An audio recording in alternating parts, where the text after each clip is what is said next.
I don't even know if you'd believe me if I told you how many times I've stepped outside today to try and film this goddamn fucking video. I don't think you'd know how many microphones I went through. I don't think you wouldn't even believe me. So let me just get into it really quickly so I can try and calm down, okay? I came out here the first time. Microphone was dead. Couldn't find this microphone. So then I grabbed the wireless microphones I have, because I have two. And I fucking hate them because they make a whistling sound that I can't figure out how to get rid of. And they sound terrible. This microphone literally sounds like I'm eating marbles, and it sounds terrible. So where are you supposed to hold it that it doesn't sound like shit? Testing. I hate the handheld mics. I think they're stupid and terrible. And they sound like shit. And I don't have the money for a $1,000 microphone, obviously. Okay? That's why we're using this one with the super long cord. So then I went inside because I have a big microphone with a big cord, okay? Like, giant ass podcasting mic. It's dead. Of course it's dead. So then I had to clean my entire room to find this bitch, come out here. Mind you, while that was happening, like, I kept coming out here and trying different things. I come out here with this microphone finally. Neighbors I've never seen in my life are all outside.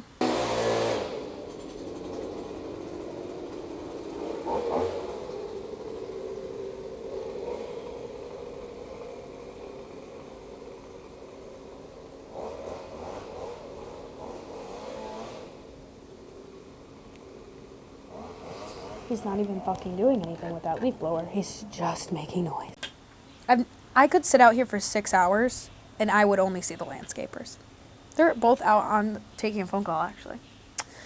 Come out now and we have that leaf blowing altercation. And what resilience is still being able to sit here and film a video, even though all I want to do right now is go run a bath and put my face in the water and never come up again. Now, obviously I don't mean that. I'm being hyperbolic, but I'm just really in a mood. And when I first sat down to film this, I was in a sour mood, and now here we are again. This is gonna have to do for at least the intro so I can get through something of this video. I hate this microphone. I find it incredibly embarrassing to be holding in such a manner. I like a traditional lavalier mic clipped onto your shirt, okay? I don't like this new mini mic trend. I hate watching a video and somebody's holding one of these pompadours next to their mouths.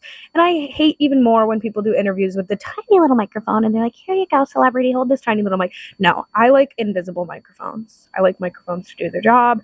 I don't want to hold this like this, but I don't have a choice because the microphone that I like is dead and I don't have button batteries easily accessible because I ate one as a child once. Okay, welcome back to Dry Gin Martini.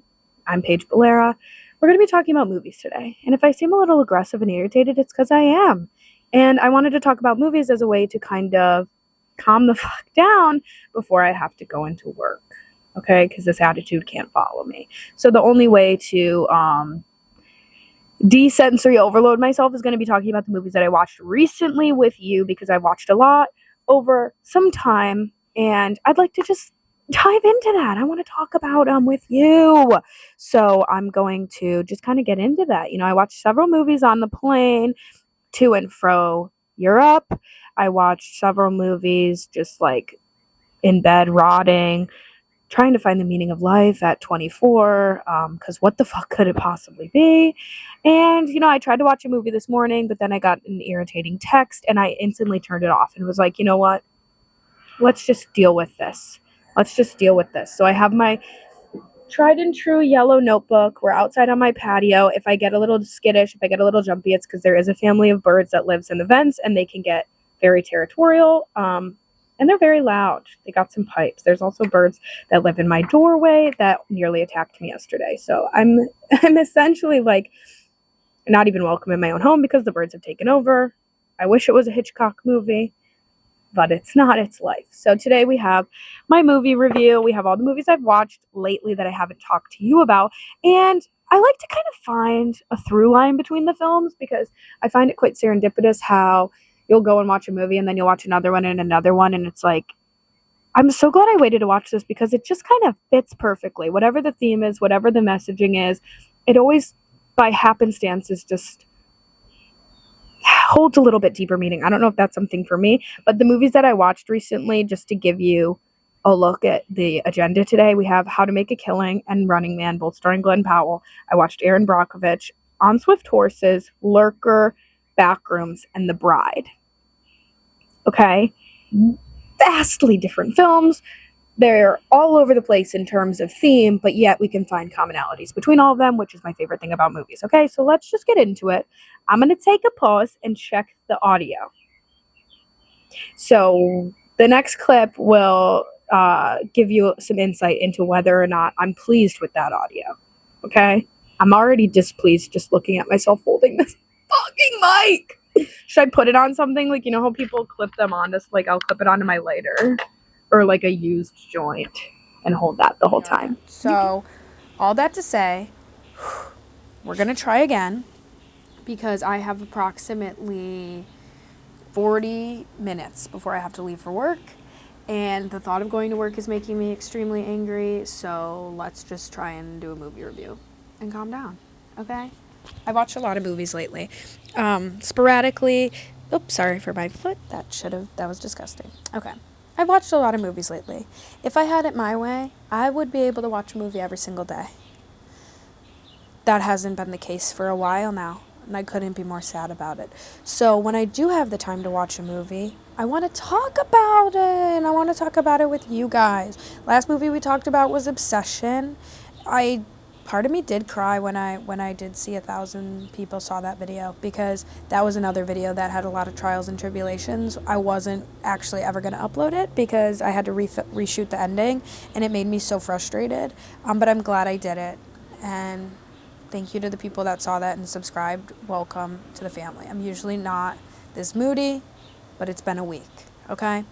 So let's just start off with whatever movie comes to my mind first, which happens to be the first movie that I did watch, How to Make a Killing, starring Glenn Powell and Margaret Qualley. Now, I just want to say really briefly, Margaret Qualley was presented in the trailer to have a much greater role.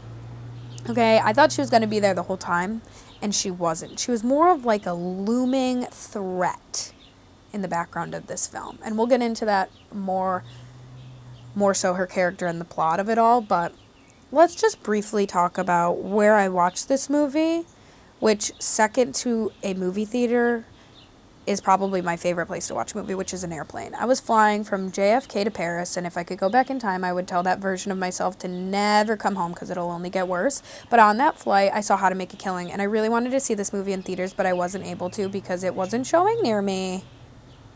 Shocker, a problem we have all the time. And would you believe me if I said that there was a movie theater within walking distance from this here balcony? I could jump off, lightly harm myself, and walk to the movie theater, and it still wouldn't have maybe one of the movies I wanted to see. So How to Make a Killing was one of those. So when I saw it on my Delta flight, I was so excited. Or was it American? I don't remember. It's not really important. Point is that they had a great film selection because I watched How to Make a Killing, Running Man, Dead Man's Wire, and Aaron Brockovich on the flights, okay?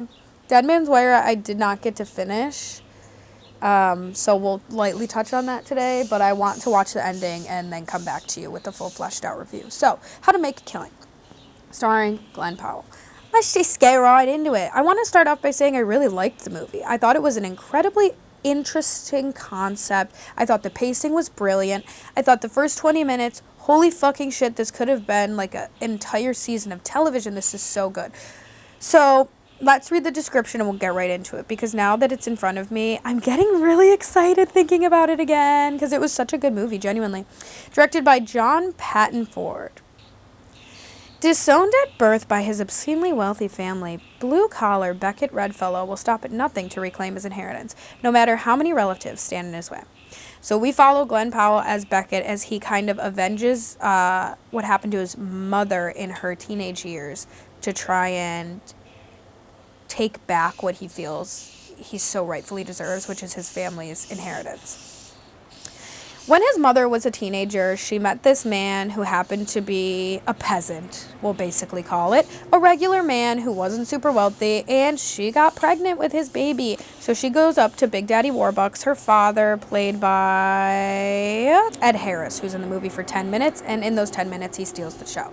She goes up to Daddy, and she's like, I got pregnant, and he's like, okay, either get rid of it or go live with your new baby daddy and you get disowned and you get no money. And she picked keeping it because she was so in love. Now, I support a woman's right to choose.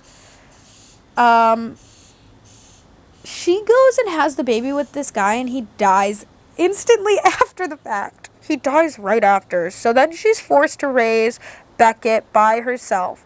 And she kind of instills in him from birth that, like, we deserve this family fortune, and we are high class people and deserve that lifestyle. So what we're existing in right now, we got to get out of it. And you got to promise me that you're going to get that money somehow because I deserve it. And what I love from the very jump of this film is the sense of entitlement. Because these people, as we know in reality, genuinely believe because they happen to be born with a silver spoon in their mouth that they're better than the rest of the world. When we all know that there is no, like, choice or deciding factor into the life that you're born into. Or we would have chose a little different, maybe. I would keep everything the same. I would just maybe have a little bit more money. That's it. Anyway, so instills to him at a young age, this money is what we deserve. You're a red fellow. You have the red fellow name. This is what, like, she even raises him adjacent to that lifestyle, which is where we meet Margaret Qualley's character, Julia Steinway. Okay, so they grew up doing archery together, which his mother also did archery. And I think that's kind of a really interesting point in and of itself before we get into the rest of the plot, which is that if you don't grow up in money, and especially in the age of social media right now, you don't have to grow up with wealth whatsoever. You can fake it till you make it like you've never seen before. You can go play pickleball. You can do equestrian. You can do archery. You can align yourself with all of these, like, old money hobbies to try and find yourself a partner that exists in that world, which I think is what his mother was doing, like breeding him at a very young age to already know these people and be in these circles. So if and when he ever found himself with the red fellows, being accepted back into that family and that wealth pool, like, he already knows his way around it, which sets up it's a really great setup for the rest of the story. But just thinking about it, it's even when you hear girls like, if I want to go meet a man somewhere, I'm going to go somewhere that is presumed to have a wealthier clientele, right? Now, granted, I'm not going places in search of men, but, like, yeah, I want one with the thicker wallet. Sorry. If, like, you're not going to do anything for me anyways, you might as well have some money. Now, I'm not adding that into the video, but I'm just saying, like, in this day and age, it's a lot easier to fake it till you make it in terms of wealth. Like, you could present yourself as an influencer with a lot of money and live in a really tiny apartment. It's all about the way you present yourself in the world. And so I found that idea and the way that they interpret it in the film to be really interesting. So that's where we meet Margaret Qualley's character, and Beckett has a crush on Julia from a young age. So we get this really great snapshot of his upbringing in like 10 minutes, and it is done so well. We get the entire exposition of what it's like in his family, the reason he wouldn't be accepted back, the lore of his mother, and like the red fellow name. They're billionaires, okay? And we get this, like, he is full of resentment and entitlement swirling within him. Resentment for his family because of what his mother told him, and then also just like entitlement because his mother told him that they should have money, so he believes he should have money. So then we cut to him modern day. He's working as a salesman in a really nice suit store. What do you call that? A tailor shop? Something like that. And even that, like, he works at a place where wealthy people shop. The average person is going and getting a suit from a random store and wearing it for every funeral and wedding and special ceremony for the rest of their lives. Someone with money can get a suit tailored made, like, they know their size and product, like, they know that stuff. Getting clothes to fit you at the tailor is a luxury in and of itself. So him working there I found to be really cool. And Julia one day comes in, Margaret Qualley, looking fine as hell, dripped out in Chanel, which I also thought to be a really nice choice in terms of styling her character, was that she would let you know. Where a lot of wealthy people, they wear the Row, they wear Bottega, they wear Loewe. It's a little bit more subtle of designer. And, like, the people that know that it costs money will know that you're wearing that, where the average person is like, that's just a white t-shirt. Somebody who has a keen eye for fashion or has a lot of money would know that's a t-shirt from the Row, which is no different than a regular t-shirt, other than maybe its quality, but there's no reason those things should cost that much. Okay, you just think because it's like a designer thing, right? And I love designer. I bought a Dior bag I bought a vintage Dior bag in Paris, but it's just the idea of like a white t-shirt and things like that. So I found it interesting that she was dripped out in this tweed that we could obviously see from a mile away to be Chanel. She has money. She wants people to know she has money, and she doesn't want to be around people who don't have money. So she sees Beckett working in the store, and she makes a subtle joke to him like, when you kill off your entire family, call me, because he'll have money. And she also is interested in him, but she doesn't give two shits because he's poor. So we cut back and forth a little bit, and then moving along with the plot here. He ends up losing his job because the boss's son is graduating college and needs a job. And so we kind of shine a light a little bit on nepotism being a serious issue in the job market, not only when it comes to the arts like film and music and whatever, but in industry. Do you know how many people get jobs because they know a guy and they don't have qualifications? That's generally, in my experience post-college, in the workforce, everyone I know has gotten a job through word of mouth. Someone knows somebody who can get you a job. Those Indeed applications are collecting dust. I got my job because I knew somebody, okay? So it's like, we're highlighting nepotism and it being a problem. And then we're gonna...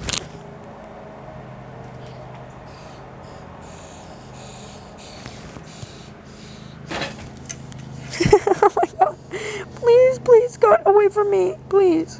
So we're highlighting nepotism, and I actually just, like, let's get into the rest of the meat and potatoes. I don't really want to sit here nitpicking the first act of the film because it gets so good. Like I said, the pacing and everything is so good. Dude. Now we have a bee infestation? Like, I'm actually done. The bee is in the tree, the bee is in the tree, the bee is in the tree, and we're done.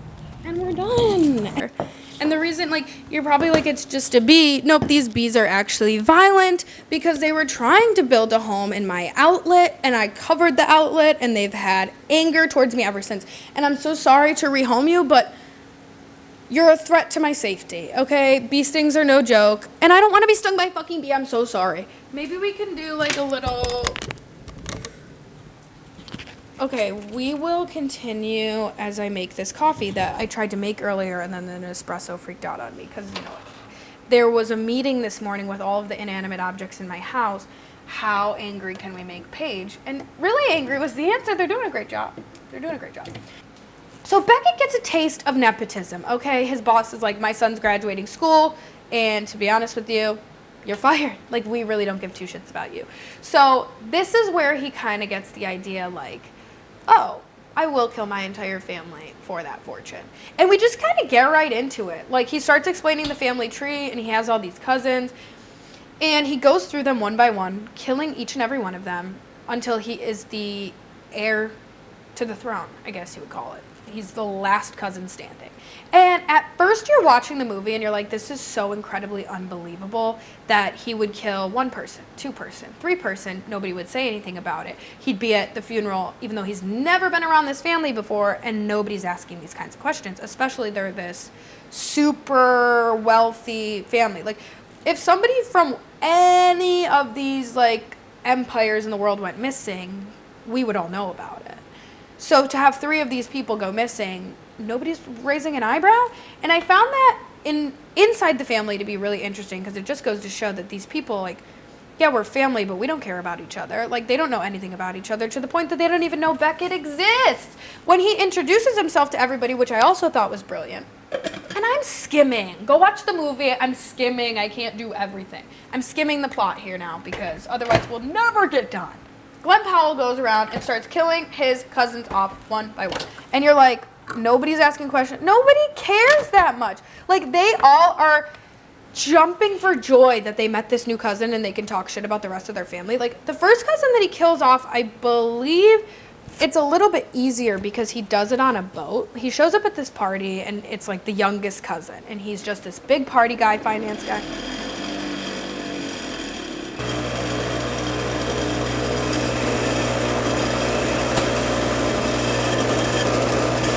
The first cousin, who's this young, like, finance frat guy who just likes to spend all his family money on parties, coke, and bitches. And so he kills him off at a boat party, ties an anchor around his ankle, and he sinks to the bottom of a ship. Really sad. Okay, whatever. Next cousin or whatever, I don't remember, kills him somehow. But over time, like, the way that he goes about it is he introduces himself to all these people with the that was actually way too much cream. I'm gonna take a sip and I'm not gonna like it.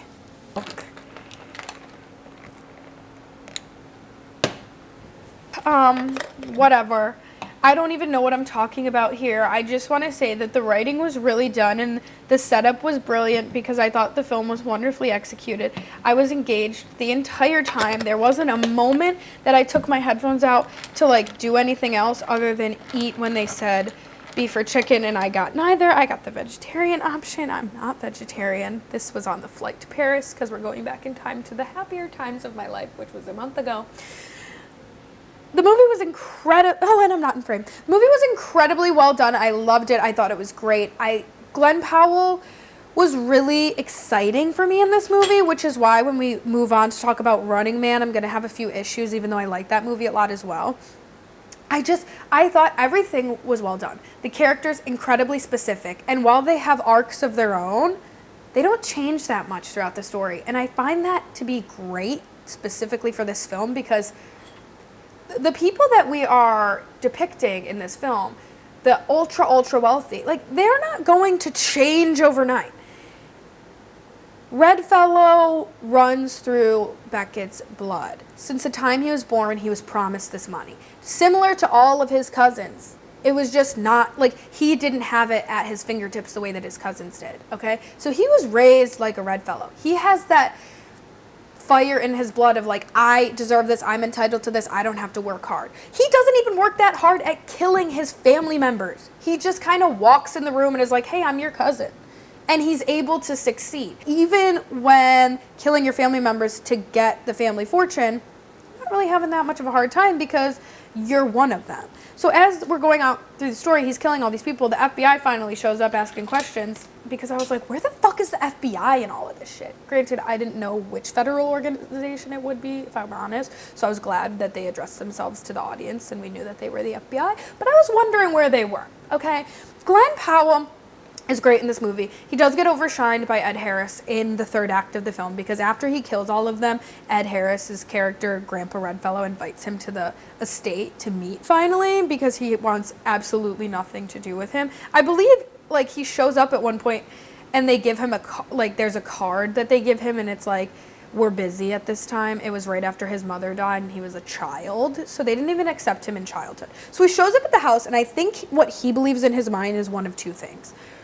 One, he's like, I'm going to go there and get what I rightfully deserve. Like, the grandpa's going to respect me and my efforts. Or two, I actually don't know. So okay. Let's just, you know what? This is pretty chill. Like, I hope, like, this is pretty nonchalant of a review as is. So let's just be pretty nonchalant the rest of the way. Hope you can keep up. Plot line. Glenn Powell, Beckett Redfellow killing his cousins. That plot's happening. Then we have Margaret Qualley introduces the idea of him killing his family. Okay, so that tips it off, right? Then she comes back when one of the cousins dies, and she starts, like, blackmailing him, essentially, and is like, I'm going to tell everyone what you're doing if you don't share that money with me, because I want to leave my fiancé. So that's happening, and this is happening. And then when he's on his second cousin that he meets, he falls in love with his cousin's partner, okay, and it's actually really cute and romantic. So now we have three different storylines happening, and they're all written within one another really, really well. Nothing's confusing. It's only confusing because I'm talking. It would not be confusing if you saw the movie as I assume that you saw, like we talked about a couple minutes ago. So those plot lines are converging, okay? Because then the cousin dies, he can be with this woman, and they start having, like, an actual loving relationship, okay? Then he starts, like, more cousins keep dying. She doesn't really question it at all. But they have their engagement party because now they're engaged. Because this has been going over some time, okay? He actually gets a job at one of these finance thingies because his cousin died and gets really close with his uncle. So then when his uncle dies, it's actually sad. And he feels a little bit because he got to know the guy. But so there's all these wonderful things happening here.